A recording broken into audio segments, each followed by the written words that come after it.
Aloha everyone, welcome to the very first edition of The Best Hawaii Unedited, and I am very honored to have the one and only Melissa Chang, an amazing mentor, a wonderful human, a world traveler, a writer, a marketing expert. She's done it all. Oh my God, twice. We're gonna get to know a little bit more about her and dig into everything that is Melissa Chang. So Okay. First and foremost, what makes Hawaii the best? Oh gosh, so many things. I can't name one particular thing, but for Hawaii in particular, there's nothing like the culture, the language, and the food. Like you won't find the stuff that we have here anywhere else. I mean, you might find it a little bit. People try to copy it, but there's nothing like it. Yeah, I agree. That's why we're the best. So take me back to the beginning. When were you born? Where? Elementary school? Oh my all that God. good stuff. So I was born in Kaiser Hospital in a structure that no longer exists. The people don't know this, but the Hawaii Prince Hotel sits where the old Kaiser Hospital was. So. Yeah, my husband was born there, and his siblings too. Oh my God. Yeah. So your husband is old like me. You're not old. But yeah, I mean, I miss that location because it was really cool. They had an aquarium and stuff, but I guess, they had to make way for progress. And it was like oceanfront hospital. Yeah. Oh my God. It was such a nice location. But And it's kind of interesting where you lined up in your family. well, so I call myself the bonus. So I'm 16 years after the last. So I have 3 siblings. So the oldest is 18 years older than I am. 21, then 18, and then 16 years older. Yeah. So there's a huge gap. How did that happen? I don't know. I don't want to know. And so were your siblings happy? I'm not sure. I know that my parents had to have a meeting when my mom found out she was pregnant so that they could let my siblings know, things are going to be different around here. And I guess they wanted everybody to kind of pitch in. Because I guess it's like having a new baby is like having a new puppy. And when you're a little bit older, it's like a little bit harder to keep up. So, but my next oldest brother, because he was 16 and he was in high school, he was happy because then it meant that there was less attention on him and he could just go do his own thing. So, he could go and get into trouble and hopefully not get caught, but he did. But So what was your relationship like with your siblings? I'm actually closer in age to my nieces and nephew than my siblings. That makes sense. I guess they're kind of like my parents, but not quite. Like they didn't discipline me. Well, I guess they kind of did, but not the same. It's not the same as being parents. But they took me to school, right? Because my parents had to go off to work, and I think it maybe more independent. That helped me be more independent because I wasn't relying on my parents. And I remember my first day of preschool. You know how kids cry on their first day and they're clinging to their moms? I had none of that. So I distinctly remember my brother opening the door and I saw at least a couple of kids crying, like bawling their eyes out and clinging to their moms. And I'm thinking, what? With the 4-year-old equivalent of what the hell is this? Wow. Because it never crossed my mind to cry and cling to somebody, Yeah. So. Wow. So elementary school and high school? I went to my school and Konanakoa Intermediate and then McKinley High School. So I'm a super townie. Born and raised. Yeah. What was it like growing up in those areas? Well, so my school is weird because a lot of people want to get into that school. Even back then. Now it's like crazy. The real estate around the school, like you don't even have to have an open house. I mean, if you do, people are swarming it because I've seen it. So a lot of people want to get in, and it just so happens that where I live, the main street, Judge Street, one side goes to my and the other side goes to Lanakila or something.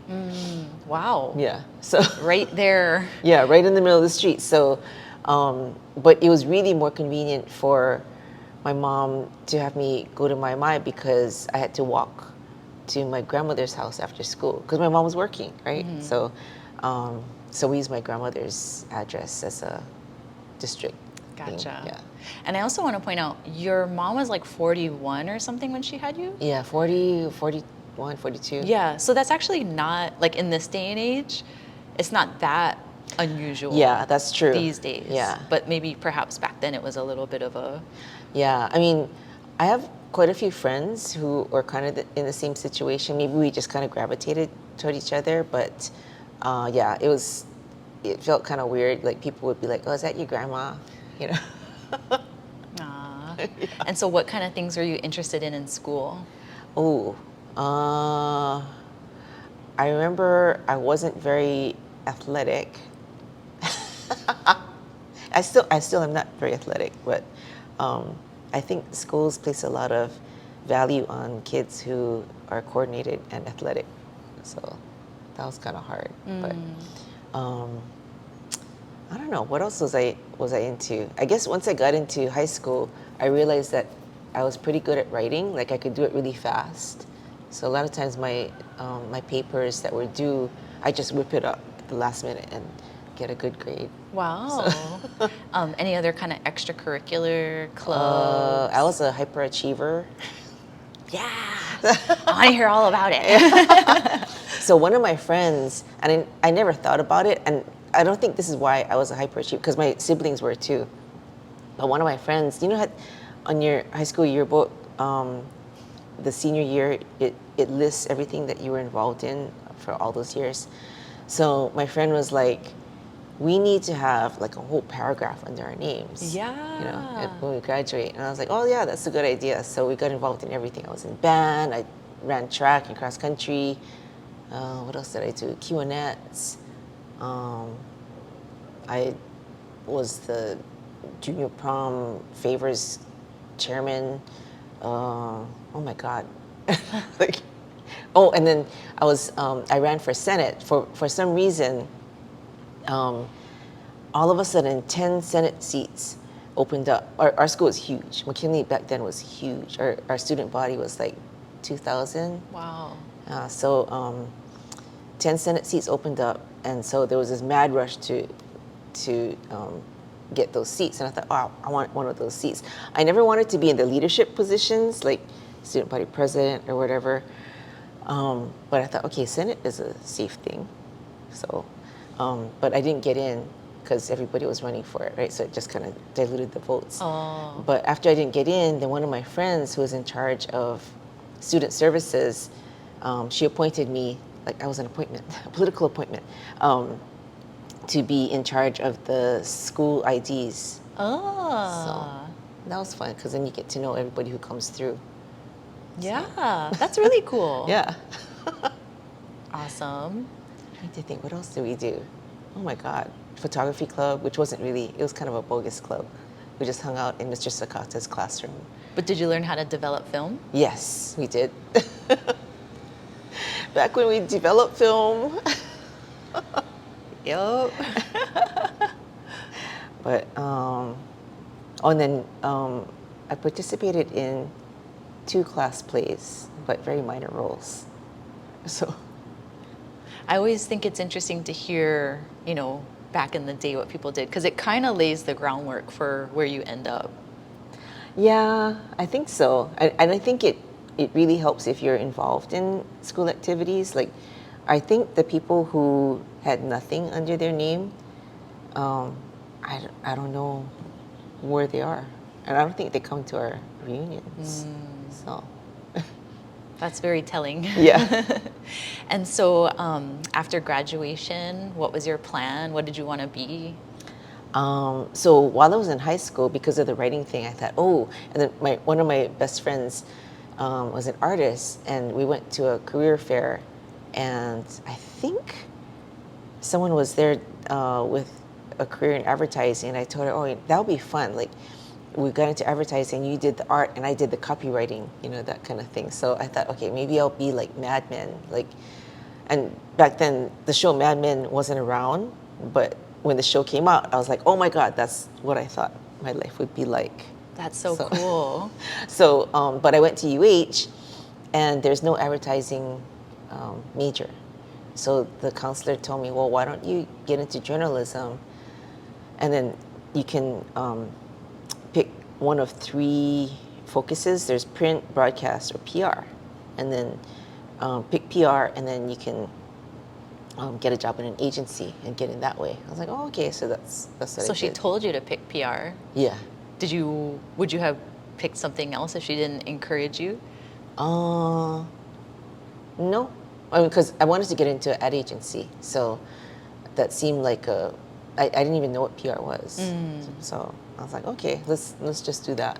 And then she said that I could minor in marketing, which actually was kind of made up. Like, I think they allowed it, sort of, kind of, but it wasn't official. Oh, So I see. on my resume, I'll say I minored in marketing, but I don't think it exists. But Emphasis. yeah. So what was that like? Do you feel like you learned a lot? Because you said you didn't know anything about PR. Oh yeah, like it was really eye-opening. I had no idea.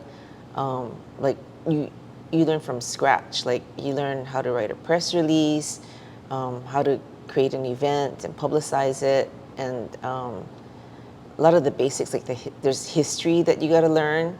But later on in life, I understood why the PR classes were set up that way, because I'm accredited by the Public Relations Society of America, and to take that test, you got to go back to all those fundamentals. And I mean, you can study for it without having taken those classes, but it's just harder. At least when it's drilled into you in school, once you get to the test, it's like, oh yeah, I remember the P.T. Barnum and all this kind of stuff. So Yeah. yeah.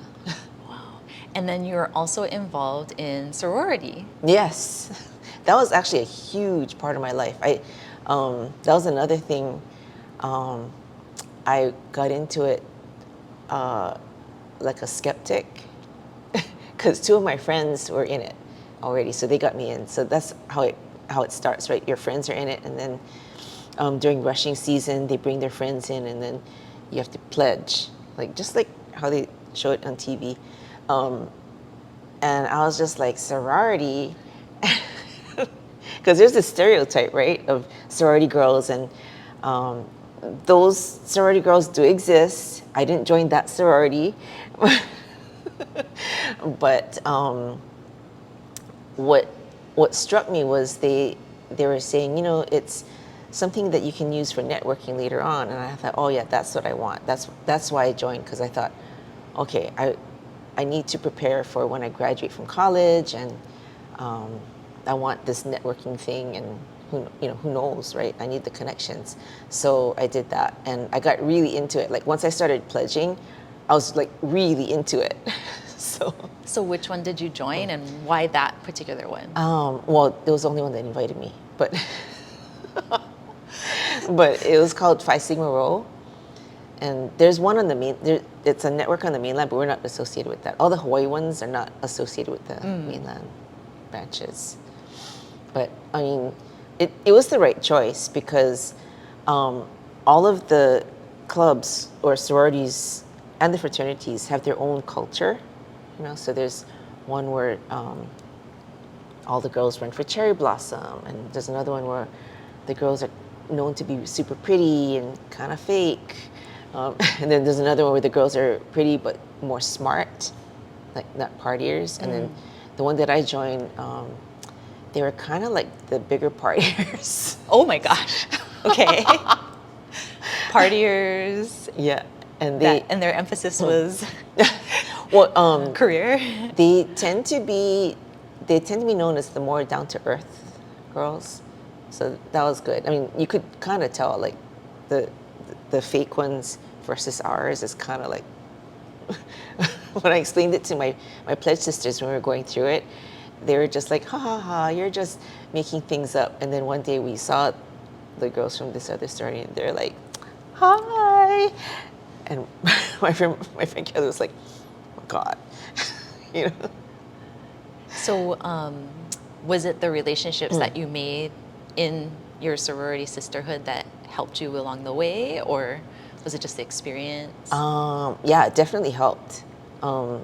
It and to this day we're still friends. You know, I may not have kept in touch with the girls that I pledged with per se, just because everybody goes different directions. But like last week I went to Japan and I met up with a couple of sorority sisters who are like 4 years older than me. And actually, Miki, she pledged 4 years before me, and I didn't even know who she was because she had already gone off to the mainland and stuff by the time I came along.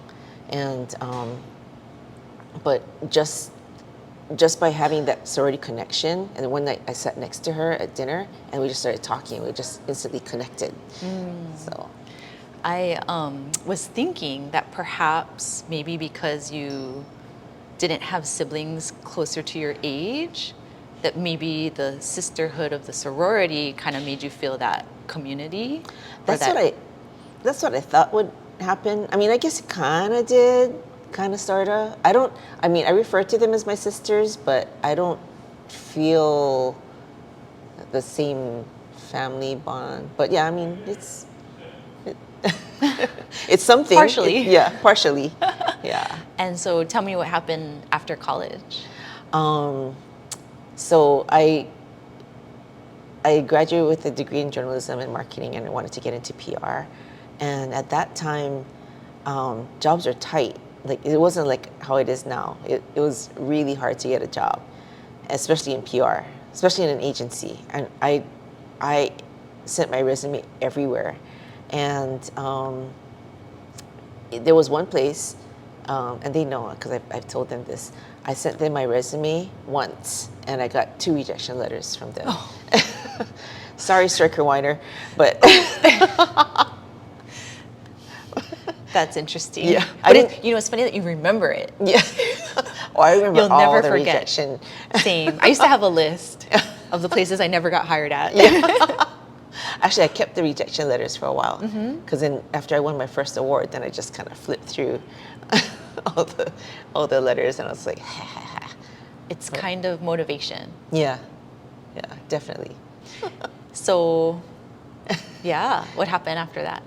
So eventually I got a job at this agency called Procom, and at the time I didn't know, or actually, okay, I back up. I got a job at Star Siegel, which is one of the bigger ad agencies, and at the time they, like most ad agencies, they only had a very small PR department of like one person. And so Glenna Wong hired me, but I don't know if she knew this was going to happen. I know I didn't know, but they merged with a PR company called Procom. So then our department was called Procom. Why do you think they gave you a chance, whereas the other one told you straight out no? I'm not sure. I think, so for one thing, Glenna was a one-man department. And another thing, she saw that I had some journalism internships, and she kind of liked that connection. So, Okay. but yeah, other than that, I'm not really sure. But So what did you do while you worked there? so after we merged, then we kind of reconstructed the department, and then I worked under the president, Jim Boersma, and that was cool because he, to this day, he's the king of crisis. He doesn't flinch because he went to Vietnam. He fought in Vietnam, so He's seen the worst of the worst. yeah, he just like he doesn't blink when stuff is happening. Like there'd be a crisis going on, and I'd be like running into his office, going, "Oh my God, do you know what happened?" And he'd just be like, "Melissa." Simmer down now. Yeah. But yeah, so it taught me a lot about how to handle crisis communications. Thank goodness I haven't had to do too many of those. But he would handle all of the flames coming out of the plane's engine. We also worked on Bishop Museum, and at the time one of the scientists or researchers had found bones on a heiau when they were building H3. Oh, yeah. So there were all these protesters. So in the same day, I was on one end of the Bishop Museum property doing Family Sunday and promoting it, working with the media, and he was on the other end of the property with all the protesters yelling, "Shame on you, Jim Boersma." Wow. So what did you learn while you were there? One thing about crisis that people don't realize is that it's very textbook, and I think that's why he didn't get all flustered, because you kind of just go with the same formula all the time. I mean, not exactly the same, but it's kind of a formula, and you just go through these steps and just weather through it. So I'm no longer scared of crisis, just knowing that you can just. Was it kind of shocking though, like going from college and then literally getting thrown in fires? No, they were actually kind of gentle, and because there was like 6 of us, it was a lot of fun. So and that's one thing too, agency life, especially when you're starting at the bottom, the pay is not that good because it's a fun job. Everybody wants it, so they know they can pay people not very well. So I found out that the only way to make money is to jump jobs. But I didn't want to jump jobs because I loved the team that I was working with. So there's all that. Yeah. So what did you do after the agency? Well, so I left for a little bit. I worked for Alexander and Baldwin, and I think they were trying to infuse some new blood into the company because it's an old company, right? And there are people who are working there for like decades. So I noticed, like when I got there, I looked around, I was noticing that all the young people who were under 30 like me, we all started around the same time. So I thought, right? And then I think most of us didn't last a year. Oh. Because it's an old company, it was just really hard to get things done. Now, like, time has passed and they're a lot more progressive, but back then they were still trying to let go of some of their old stuff. So it was hard. So I went back to the agency. So and then they paid me a little bit more, of course, since I jumped, right? Yeah, so, yeah. You had more experience. Yeah. But so after that, I was there for another 5 more years, and then I went to Coldwell Banker, which was the worst job of my life. Working in? I was the marketing director. Okay. Yeah. So. Why was it the worst job of your life? Realtors are pretty abusive. Oh my gosh, really? Yeah. Or just because you were supposed to work for them? Maybe they're abusive to you, or? Oh no, they're abusive to all the admins. Really? Yeah, that's okay. a little, and from company to company, not just Coldwell Bankers. I'm not just calling them out, just every company. Like one of my friends who was working for Communications Pacific, she went to work for Century 21, and I was like, oh my God, why didn't you tell me? I would have warned you. And then when we got together, she was just like, oh my God, you were right. Interesting. Yeah. I always feel like I get along with realtors because they're like personable. Yeah. So yeah. I don't know. I haven't worked with any though. Yeah, I mean, I think it's different when you know them socially, but when you're working with them, it's tough. So like when I would go to the national conventions, I really, that was another thing, I really bonded with all the marketing directors from all the companies around the country, because we all had the same war stories. Okay. Like you could close your eyes and everybody has the same complaints. Okay, and then? Well, so I went to work at Aloha Marketplace, which people don't realize with malls. It's not just one owner. A lot of times with a lot of malls, there's an owner and then there's a management company. Yeah. Yep. So I work for the management company, who they also manage Pro Ridge, they manage Kahala Mall, Hawaii Kai Town Center, and a Camp Shopping Center. And so I went to work for the management company. And people who own stores are, they're entrepreneurs, kind of like realtors. So they're a little bit, they have that edge just like that, but not every day that was at Aloha Tower, even my most stressful day was never as bad as Cold Hoof Anchor. But Wah, wah. but yeah, Aloha Tower was super fun. Okay. Because we did a lot of events. Well, that was when Aloha Tower was like bustling. Yeah. Well, it had actually gone through phases, right? And Was this like the Gordon Biersch and Don Ho's era? yes. Or okay. Yes. Hooters. Yeah. But I think they were kind of on a downswing. But at the same time, when it came on board, that's when social media was starting to emerge, and they didn't have money like Ala Moana Center to advertise and get trolleys and all that kind of stuff. So I thought, oh, social media, it's free, right? And it'll get in front of people's faces, and it just takes my time. So we started to do Twitter for Aloha Tower Marketplace and a MySpace. And eventually we moved to Facebook. But so during the time that I was there, just by using social media, our occupancy was at 92%. And every time I did the sales reports, we had increased sales, over the year prior for that same month. Wonderful. Yeah.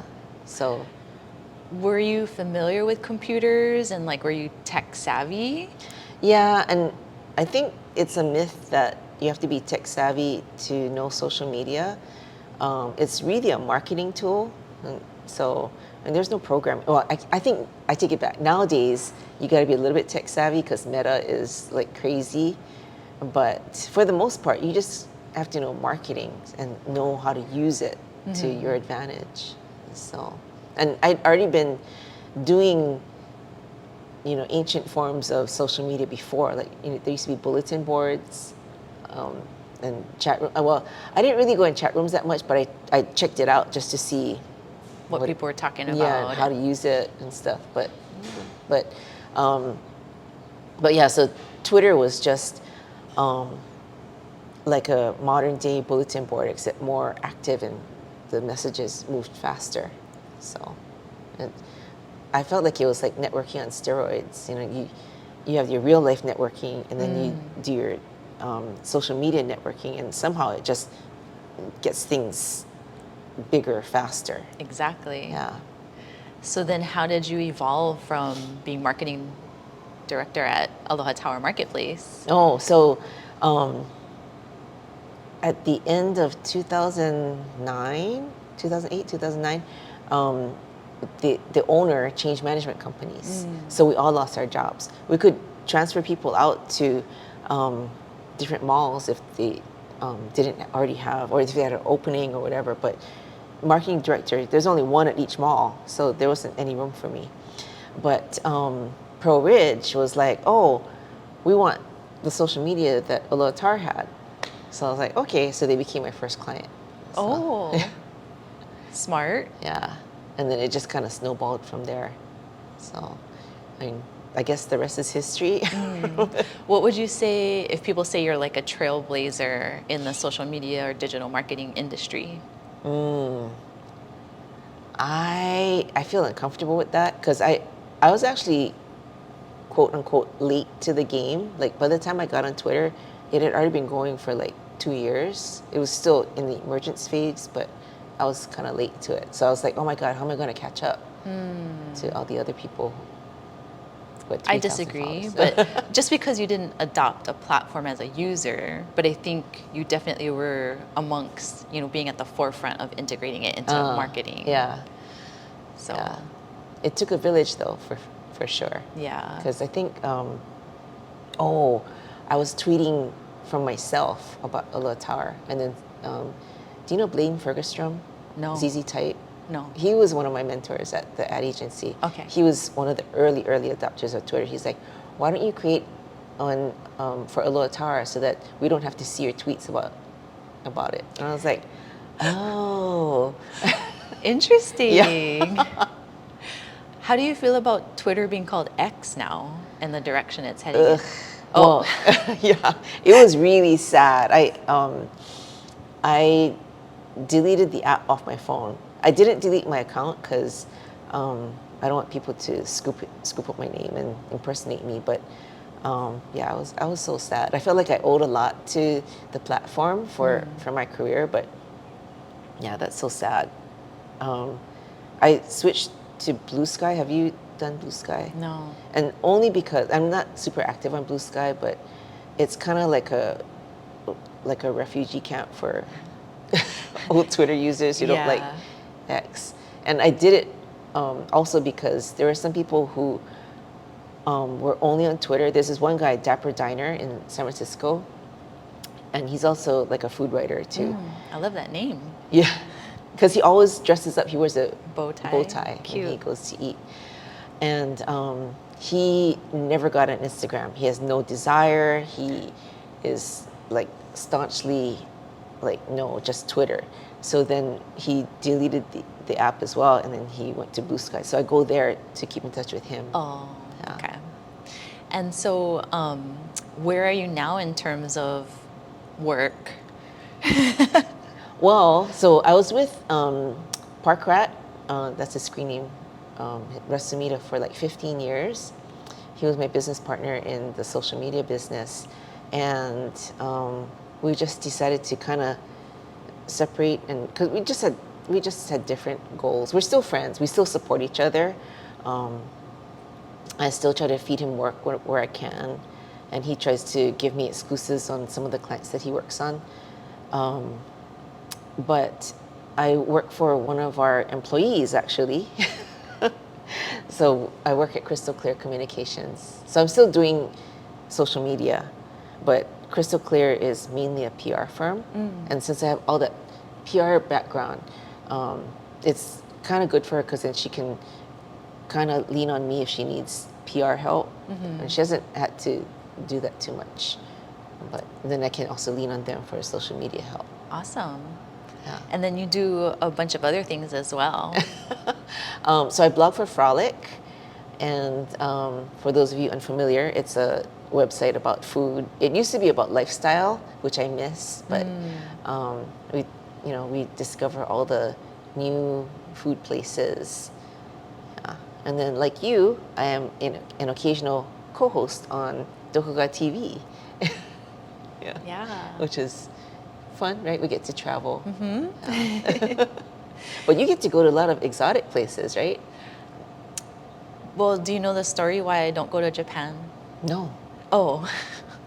So I told Pali I didn't want to go to Japan anymore because I've been like 22 times or something, and that I want to go to new places. Ah. Yeah, I do love Japan, and when I see everybody's trips, I have a little bit of FOMO, but I just feel like there are so many other places I haven't been. That's true. So I politely said, I'm not interested in trips to Japan. Oh, any Japan? I don't know why I said that. I mean, I should go, even because I went to Chigasaki last year, which I had never been there. Yeah, so maybe that's the caveat, right? Is if I haven't been, but I don't know. I'm just really comfortable being at home with my animals. But back to you. What are you enjoying the most, and like, what do you see in your future? Oh, I'm not sure what I see in my future. Like, in the old days when I was young, I would have these goals. You know, they always ask you in interviews, right? What's your 5-year goal? And so I'd always be thinking, but now, especially because technology and everything is changing so much, it's hard to say, oh, that's my goal in 5 years, because that one might not even exist in 5 years. True. Yeah. Very true. But I love the freedom that my job brings so that I can go on these trips. I love meeting new people, and I know that sounds cliche, but I love meeting new people and just learning new things from them, because you can learn something from everybody. Has a story, right? That's why you have this. Everybody has a story. You just have to find out what it is. Yeah. Yeah.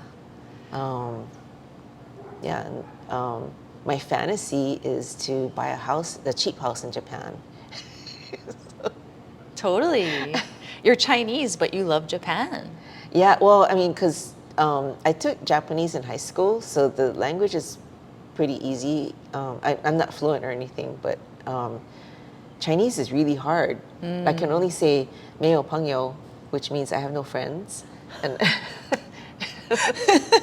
so when I go to China and I just walk in, I'm like, 没有朋友, they say in English, oh my God. That's hilarious. You can probably say 你好吗? Oh yeah, I guess so. And haochi, which is delicious. Are you at a stage in your life where you're still interested in mentoring other people? Or are you kind of at a stage where you just want to, pursue your endeavors? Ooh, that's a tough one. I think I've never considered myself a mentor, and I've never thought of myself as teaching anybody, but I mean, if anybody is interested, I guess, I don't know. I actually, when you're so close to the subject, it's hard to see. But if anybody wants to learn something from me, I guess I'm okay with it. I think you unknowingly know that you guide and mentor and help others. Maybe. Yeah. I was lecturing for a Hawaii Pacific University class the other day, and one of the girls asked me 3 things that she thinks people should know, like graduating from college and venturing into the field. What would your 3 things be? Oh, okay. So number 1, I always tell people this: don't stop learning. You don't stop learning when you graduate from college. And again, looking at my career, it's a good example. Like, I jumped on the bandwagon with blogging and with social media, and then when I lost my job, I could easily pivot and go do the social media thing. And even now, so like back in college and all the way through my agency years, I was weakest at video. That was like my worst thing. So I've been practicing it, through Instagram and stuff, and now I'm better at it. So you got to keep learning everything, especially the stuff that you're not good at.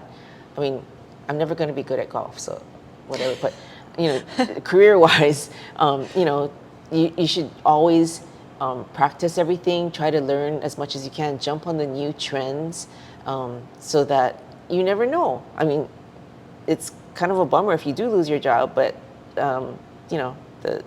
like they say, when a door opens, a window. No, when a door closes, the window opens. So that's your window. You're going to have a lot of windows if you have a lot of knowledge. So that's my number 1 thing. I don't know what else other than number 2. If you're gambling, prepare to lose. Very wise words from Miss Melissa Chang. That was actually what my father told me on his deathbed. Wait, if you're gambling, be prepared to lose? Well, no, he didn't tell me that exactly. Like, he was on his deathbed, and I was like, wait, before you go. Because he was big into gambling. Both my parents are super into gambling. I was like, you have any gambling advice for me? And he's like, lying there, he's like, prepare to lose. I'm like, that's it? Oh, that's true. But yeah, it's true. Okay. Ooh. I gotta think about the 3rd one. What was your 3rd one? So my 3 were, number 1, take initiative. Number 2, always be professional. And number 3 was, don't take anything personally. Oh, I should learn that. Number 3 is so important. Well, it was applying to business, right? Yeah. Like venturing off and working or starting your own business or getting into social media, right? Yeah. And I think just in terms of like the workforce in general, like this next generation, that's why I said like take initiative, number 1. Yeah, that's true. Yeah, I mean, I guess that comes under don't stop learning, but yeah, for sure. Like I love people, like when I work with young people, I always tell people, I love initiative. So Yeah. Yeah. One of my favorite coworkers at the agency was this woman, Arlene, and I always give her as an example when I work with people, when I'm trying to draw stuff out of them, because I would submit job orders, right, for different clients, like, we're going to start this project, and she would inevitably get one or two of these job orders, and she'd come into my office with the paper, and she'd be like, okay, Melissa, this is a good idea, but here's how I want to make it better. I'm like, I'm all ears, you know? And then, you know, then we make the better idea.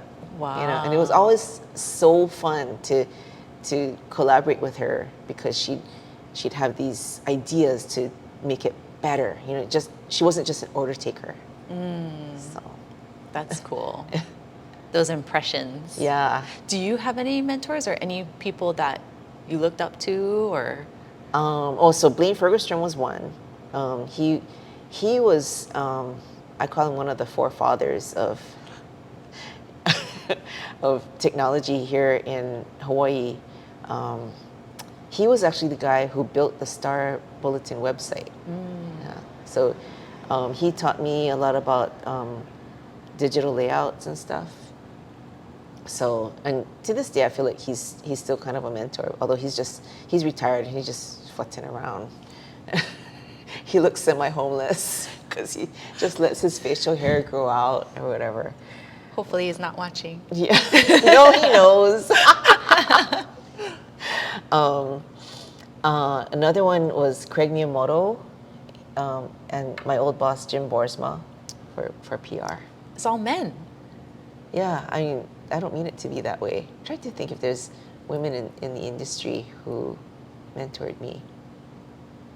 I gotta come back to that. Brenda, what was the lady with the first agency that you got hired at? Deborah? Glenna. Glenna. Yeah. Yeah. Yeah, she's still around. I don't know if she's a mentor per se, but so this is a funny story with her. At the agency, so Craig, he didn't like when we went out and partied all the time. So the woman who worked under him, he made her, I don't know how he did this, but he made her promise not to drink anymore. I was like, what? And Glenna was like, that is terrible. Don't you ever make any promises like that, Melissa. Ever. Did it work? I never, yeah. Oh my gosh. Wow. I'm sure there was some benefit to that, but don't let a man tell you what to do. Yeah, that too. Wow. Any places that you want to travel to in the future? So have you ever seen the children's book, Richard Scarry's Busy, Busy World? It was one of the books that I had when I was growing up. And basically, so it's little animals, cartoon animals. Like there's a boa constrictor, and then this worm that drives an apple. Oh, yeah. The cats and dogs. It's a red apple, yeah? Yeah. Okay. So this book traveled, I guess it was trying to expose the world to children, so, and the things that they're known for. Mm-hmm. So I want to travel to all the places that In the book. Yeah, that they featured. Oh, but you've been to many. I've been to, I think, Singapore. maybe half the places in the book, Okay. weirdly enough. I thought I would have more by now, but Can you rattle some off that are on your bucket list? so Greece, I've never been there. Russia, I don't know if I'm ever gonna go there. Egypt, I don't know if I'm ever gonna go there. Egypt, India,